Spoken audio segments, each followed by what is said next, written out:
好來，鄉親啊，繼續來看南投縣西堤鄉的頭社村、武定村甲東公村，是當地發展農業的重要區域，大量使用烏色的塑膠布甲塑膠袋啊。為着要解決掉塑膠布、塑膠袋烏白蛋的問題，鄉公所甲農會是聯手找廠商來回收。西堤鄉頭社、武定、東公地區，逐年攏會產生真濟塑膠烏布、塑膠袋啊，甲農藥罐啊。不過農藥所唔知影要安怎處理。這處吼，咱收的就是咱的農膜甲着棚膜吼，啊慢慢來媒合，啊未來咱針對咱的農藥罐啊，甲着咱的這個吼做回甘啊吼，咱攏會來媒合相關的廠商吼，來甲咱做了清收。菜瓜、蘭花、香菇等等農作物收成後，會產生真濟農業的廢棄物，清一堆無度回收的部分。農友會專工再去集中點回收。為咱這農民吼，足好個啦。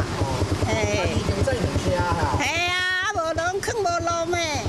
真累咩？所以講哦，感謝咱公所吼，甲咱安尼幫忙安尼。目前一檔回收2擺，一擺差不多15棟，希望講會當解決農業的廢棄物回收的問題。